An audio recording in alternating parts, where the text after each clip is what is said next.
So guys, first part of our handstand series, we're going to break it up into 3 parts. We're going to start with inversion, just getting comfortable being upside down. We'll move into handstand push-ups and then handstand walking. So the first thing that I want to talk about and I feel is the most important is just getting comfortable being upside down. So when people come into CrossFit as adults, probably haven't done any type of handstands, cartwheels, inversion since they were a little kid, and if you don't have a gymnastics background, when we ask you to go up, kick up to a wall for handstand push-ups, it can be a little bit scary. So I'm just going to talk about a few key things when learning to kick up into a handstand and getting comfortable being inverted. So first thing is, when you start to get comfortable, the biggest thing that you're learning is body and spatial awareness. So when you flip up upside down, knowing where you are in space. The setup is, I feel like, the most important because, again, it sets you up for the handstand, whether it's a kick up, whether it's kick up to the wall for handstand push-ups. So a couple of things we'll talk about on the setup, first being the lunge. So on the lunge, you're going to take a fairly large lunge. This is known as your trail leg because it goes up second. Back leg is known as your lead leg. Okay, so in this position, you're set up in your lunge, big, nice, tight core, deep breath, hands here. The biggest thing is active shoulders. So if you have active shoulders when you kick up, meaning that once you make contact with the ground, you are actively pushing the ground away from you. What this does is keep you from collapsing onto your head in your handstand push-up. So probably when you're learning, this is going to be the most important key.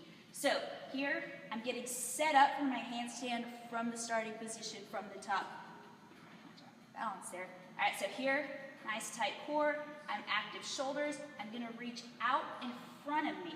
What this does is it gives me a nice straight back versus if I come in too close, I tend to round the back, makes it harder to kick up, and I can't get in a good, active, strong, stable position. So here, reaching out in front, pushing off of my trail leg, and then just transferring the weight from hands to feet to hands. So, going in, weight transfer.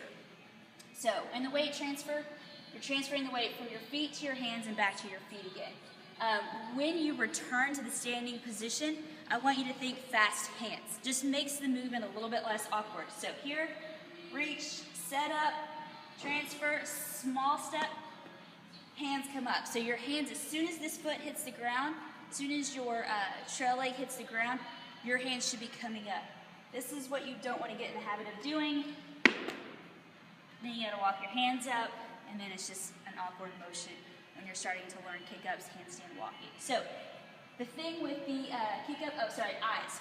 So where are you looking when you're upside down? Tell everybody, just look right in between your hands. You don't want to look, crank the neck by trying to look forward or looking back behind you.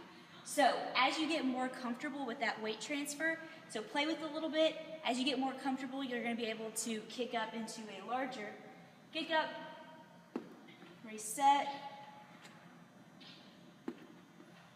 until you're eventually inverted. As far as feet coming together, I wouldn't even worry about that right now. It's kind of nice having that trail leg as kind of a kickstand. It's kind of a spot, it's kind of a support, you know it's there.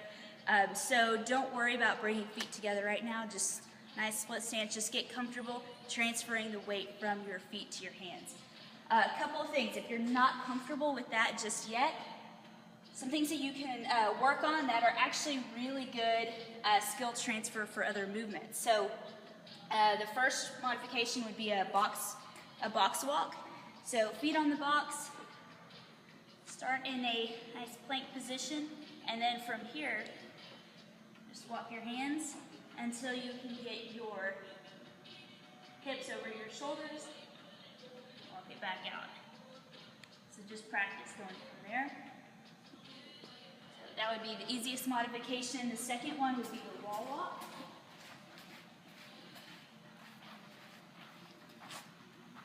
So starting here. Again, the whole time you want to be nice and tight, keep your feet together, active shoulders. I'm pushing the ground away from me. And here you can kind of modify how far you're comfortable with. So, you know, if it's just 3 or 4 steps, then as you get more comfortable, you can start taking it to being fully inverted. So those are 2 good modifications for just getting that transfer from hands to feet, getting comfortable being upside down. Second one is kicking up to the wall. So big thing on this one, kicking up to the wall also transfers when you start to learn and understand handstand walking. So when we kick up to the wall, the biggest thing that I'll reinforce again is active shoulders. So anytime you're upside down, active shoulders, okay? So when I kick up, I'm already thinking, once I make contact with the ground, I'm gonna start actively pushing the ground away from me so that I'm in a strong, stable position upside down. The other thing is control on the kick up. So what I see a lot of people doing, because they know that they have this wall to support them, is they kick up to a handstand and they kind of crash in. I don't know if you can hear that in the audio, but crashing into the wall, loud thump, not very controlled. But when they try to go and take this from a handstand on the wall to working on handstand walking, they're scared to kick up because the only kick up that they know is this big aggressive kick up. So then they spend a lot of time being afraid to kick up into a handstand, so they never actually, so then they try to start walking, they're not quite inverted. So practicing with a nice soft kick up. One of the ways that you can start here, as I tell her, to just a single leg heel tap. Okay, so just getting an understanding of where the wall is. So as I kick up, again, I'm in my big long lunge, reaching for the ground out in front of me, active shoulders, and I'm just gonna tap my heel so that I know kind of where the wall is relative to body position and hands. So again, the more comfortable you get with that, you can start bringing that other foot with you until eventually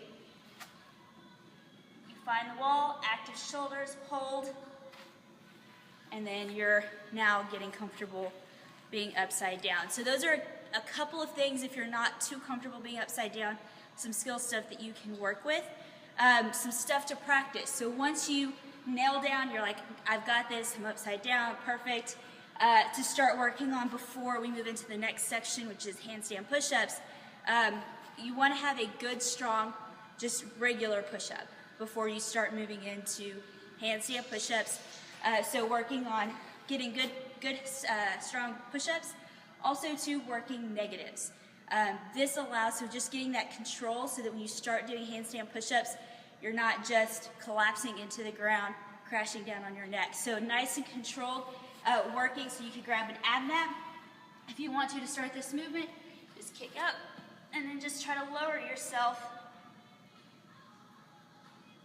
as slowly as possible. Come down, reset. When you're practicing those negatives, I want you to think about where your elbows are, where your head is. So you want to make sure you're making that perfect triangle, and as you come down, just like in your push-up, you're driving your elbows back behind. So here, again, one more time, my elbows are coming out in front of me. They're not coming out to the side. So that's it as far as getting comfortable upside down. If you have any more questions on inversion, let me know. The second part that we'll be talking about for upside down or for inversion will be the handstand push-up.